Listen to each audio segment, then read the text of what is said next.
Que o grande amor de Deus, a salvação de Jesus e a unção do Espírito Santo esteja sobre cada um de vocês. Amém? Pode tomar os seus assentos, fique à vontade. Sabe quando a gente vai comprar uma roupa nova, ou a gente vai comprar um utensílio novo?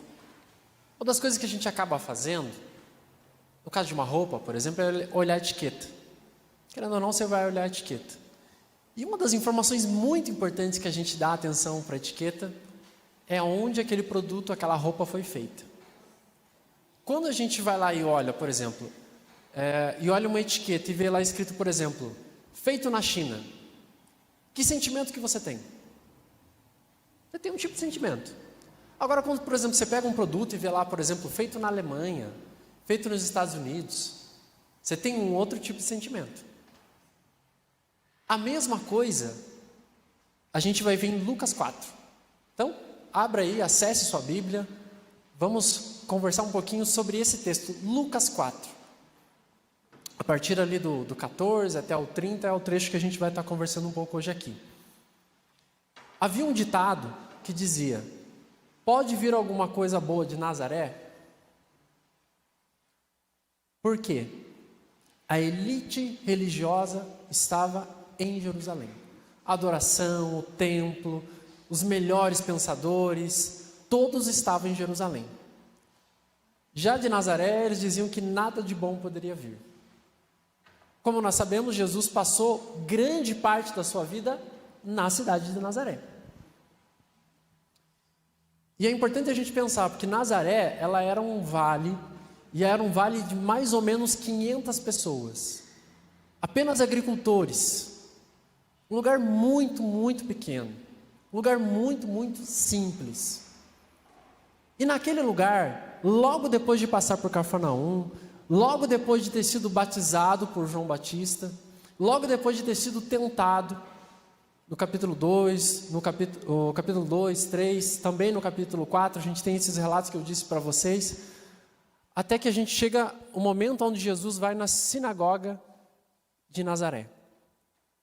Eu não sei se vocês sabem como funciona uma sinagoga, mas uma sinagoga, primeiro que ele é um modelo criado pelos fariseus. Quando a gente vê o modelo de culto que eles tinham, é um modelo muito parecido com o que nós temos hoje. Então eles tinham, por exemplo, o tamanho médio de uma sinagoga era em torno de 21 por 15. Era esse formato retangular. A sinagoga, geralmente ela tinha 2 andares, como se fosse um sobrado grande assim com 2 andares. Mas por que 2 andares? Para que as mulheres ficassem na parte de cima. Então as mulheres elas ficavam no mezanino. Então tinha área exclusiva para as mulheres estarem na sinagoga. Há um preconceito muito grande até os dias de hoje, só para vocês terem uma ideia, se tiver 1000 mulheres numa sinagoga e não tiver pelo menos 10 homens acima de 13 anos, eles não começam a celebração. Então esse era o cenário, essa era a realidade que a gente tinha ali, nesse momento aqui que Jesus entra na sinagoga. Na sinagoga, tinha uma outra coisa também, que era como se fosse uma casinha, imagine uma casinha que ficava atrás aqui dessa parte principal, como se fosse atrás do púlpito, onde eram colocados os livros, os rolos. E aí o assistente tinha uma pessoa que era um funcionário da sinagoga, esse funcionário ficava o tempo inteiro cuidando da sinagoga, organizando as coisas da sinagoga. Esse mesmo funcionário vai lá e pega o rolo e entrega para Jesus. No processo de adoração, de celebração, o culto, para um judeu que ia numa sinagoga como essa, eles primeiro faziam a leitura da lei, a Torá, então eles faziam isso, eles tinham um ciclo de leitura da lei, que a cada 3 anos eles liam toda a lei, todos os 5 primeiros livros da Bíblia. Então eles faziam o Shema Israel, eles cantavam os salmos. Depois disso eles tinham um momento, que era esse momento que Jesus entra aqui, que era o momento daí da leitura dos profetas e dos salmos, tá? Então tinham esses 2 momentos diferentes dentro do processo de culto deles. Aí Jesus recebe desse homem que eu estava dizendo para vocês, o livro do profeta Isaías. Esse rolo, esse livro, é o maior. de todo o Velho Testamento. Porque, diferentemente de Salmos, Salmos eram vários pedaços. O livro de Isaías, ele era um pergaminho só. Então, ele era o maior. Aí Jesus desenrola, até chegar nos capítulos 58 e capítulos 51. 58, 6 e 61, 1 e 2. Que Jesus lê o seguinte: o Espírito do Senhor está sobre mim. Lembram? Lá no batismo de Jesus, o que aconteceu? O Espírito de Deus, como pomba, veio sobre Jesus. Naquele momento do batismo. Jesus ainda diz: o Espírito do Senhor está sobre mim para pregar boas novas. Se vocês lembrarem, no ano passado, o nosso tema inteiro aqui das séries de mensagens, pequenos grupos, foi boas novas. O que significa isso? Boas novas, se a gente pega no grego lá, por exemplo, a palavra evangelho nada mais significa do que boas novas. Por exemplo, se o imperador lá, César, tivesse ganho uma batalha contra uma cidade, ia chegar alguém dizendo assim: evangelho, evangelho, ganhamos a batalha tal. Isso que significa evangelho. Então, quando a gente vê lá evangelho segundo tal pessoa, é porque existiu o evangelho de César. Porque existiam outras boas notícias. Essas boas notícias que nós temos aqui, segundo João, segundo Marcos, Mateus e Lucas, são sobre quem? Sobre Jesus. Então Jesus está dizendo: o Espírito do Senhor está sobre mim, pelo que o Senhor me ungiu para pregar boas novas a quem? Aos pobres. Quem eram os pobres? Pobres aqui a gente tem dois sentidos. Né? O primeiro sentido, o sentido mais elementar de todos, é aquele pobre fisicamente. Aquela pessoa fisicamente que está destituída de recursos para conseguir se manter. Mas a gente pode entender isso aqui também como pobre de espírito. Aquela pessoa que está vazia. Aquela pessoa que está precisando de algo a mais.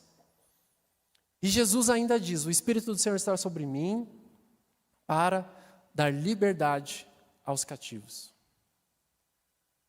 Quando Jesus faz essa referência lá do texto de Isaías, Jesus está querendo dizer dessa questão de liberdade aos cativos.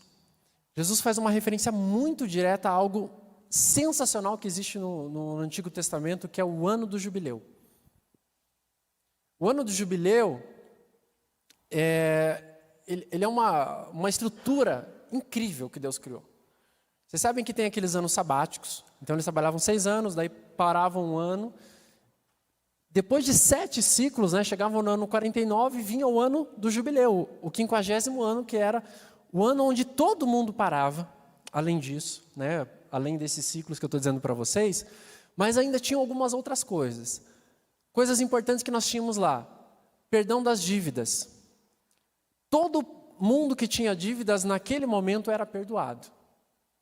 Os escravos, quem tinha ficado pobre, tinha se vendido como escravo, ele era liberto.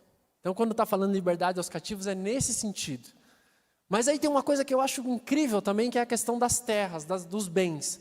Era diferente em relação a bens de cidade, com bens do campo, mas aqui a gente está falando de terras do campo, tá? Então, quando Deus faz aquela divisão lá das terras, lá Deus diz lá em Deuteronômio: minha é a terra. E aí Deus empresta a terra para o povo. Deus está emprestando aquela terra.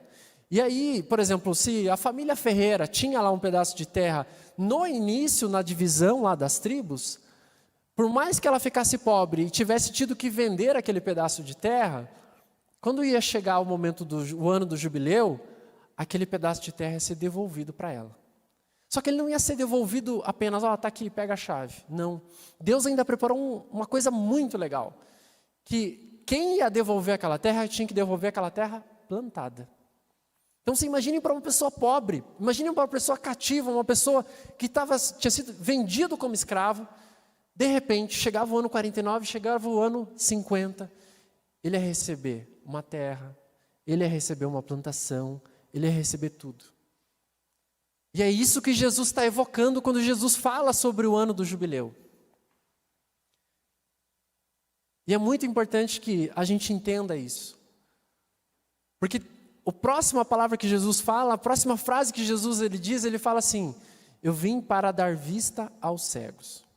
Isaías 35 fala sobre isso, que um dos sinais do Messias era dar vista aos cegos. Se a gente for em João 9, a gente vai ver lá a cura daquele cego de nascença. Nós vimos algumas semanas atrás. Tinham 2 significados aquela cura daquele cego. Primeiro significado, o primeiro simbolismo era a cura física. Então ele foi curado fisicamente, sim.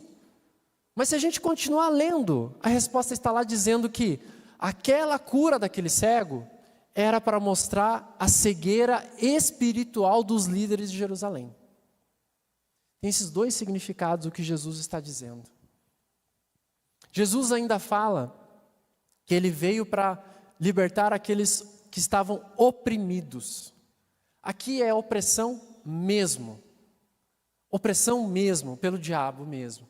Jesus tinha acabado de passar, como eu disse para vocês, por um momento de tentação. Jesus tinha sido oprimido pelo diabo também.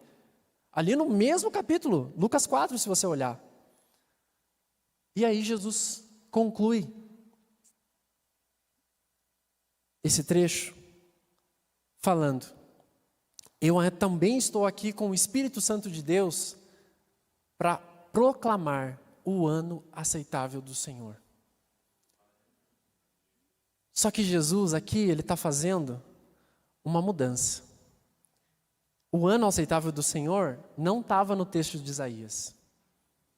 Lá em Isaías estava escrito o dia da vingança do Senhor. O dia da vingança do Senhor. De repente Jesus pega e troca essa palavra pelo dia da graça, pelo ano aceitável do Senhor. O que isso significa? Isso tinha um significado muito grande para eles. O dia da vingança para um judeu é o dia que Deus vai acabar com os seus inimigos. O dia que Deus vai destruir os seus inimigos. O dia da graça é o dia que Deus vai abençoar os teus inimigos. E naquele momento Jesus causa um baita de um problema. Como assim Deus vai abençoar os nossos inimigos?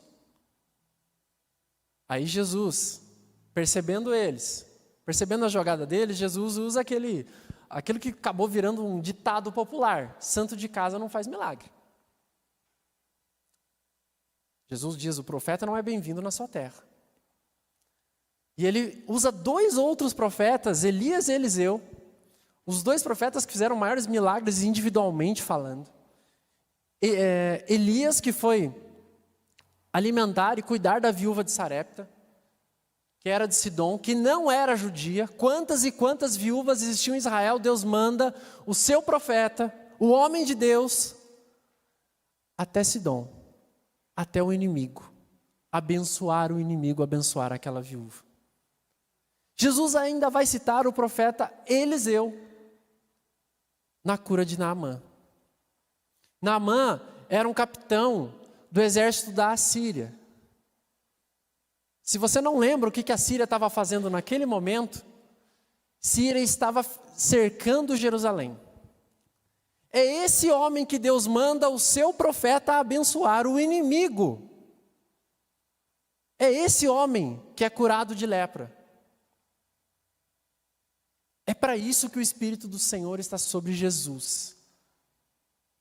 Jesus causa um baita de um problema, eles tentam jogar Jesus de um precipício. Algo que era totalmente contra a lei, era sábado, era o Shabá. A punição por se dizer o profeta, por blasfemar contra Deus, era o apedrejamento. Eles não fazem isso. Eles tentam jogar Jesus do precipício, ou seja, na Bíblia existe um momento que eles jogam algumas pessoas do precipício, mas é no momento de guerra. Eles infringiram todas as leis, mas Jesus consegue escapar. Jesus consegue escapar e volta para Cafarnaum, onde ele estava sendo melhor recebido. E agora, depois de tudo isso que eu falei para vocês, eles tiveram que ter uma mudança de mentalidade muito grande naquele momento, para conseguir digerir tudo aquilo que por meio do Espírito Santo Jesus falou. Tudo aquilo que o profeta disse lá atrás e Jesus está aplicando. Porque Jesus disse: Hoje vocês estão vendo isso se cumprir. Hoje, o dia aceitável do Senhor, o dia que o pobre vai ser atendido, o dia que o escravo vai ser liberto, o dia que aquele que está cego vai ter visão. Eu ouvi, mais ou menos em maio ali,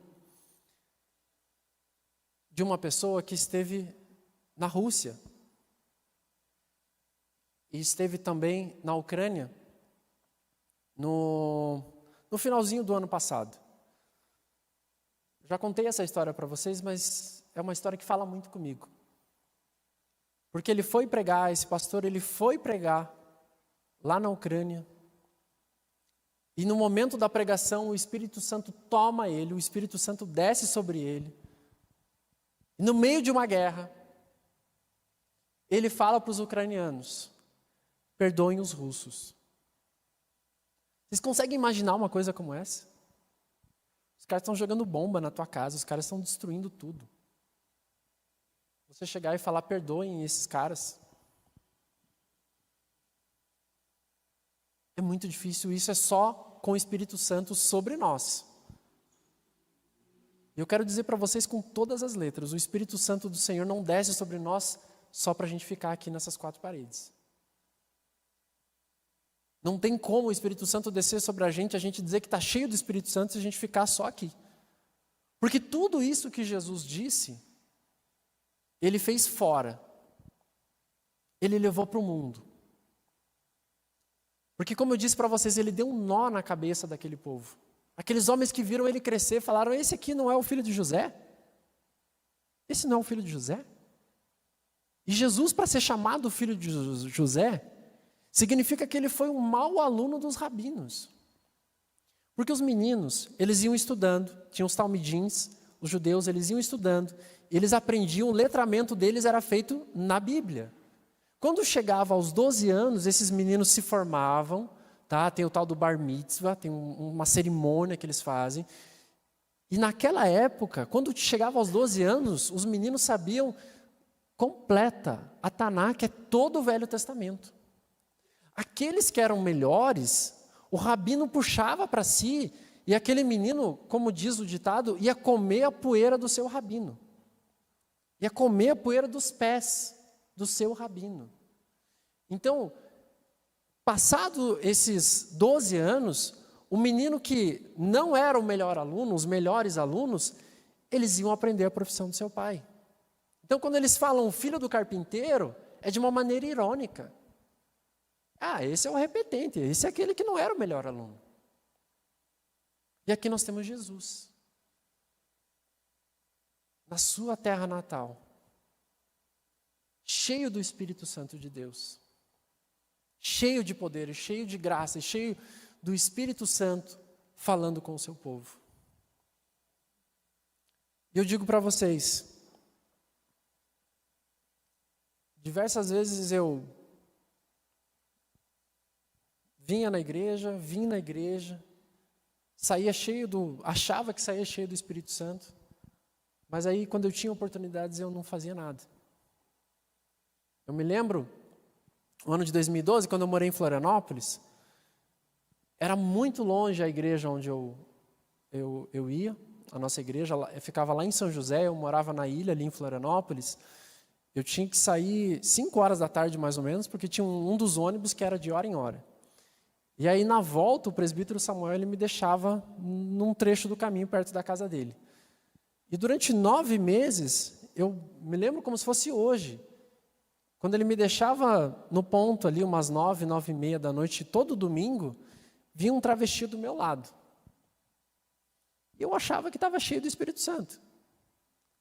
Eu nunca preguei as boas novas para aquela pessoa. Eu nunca fiz nada.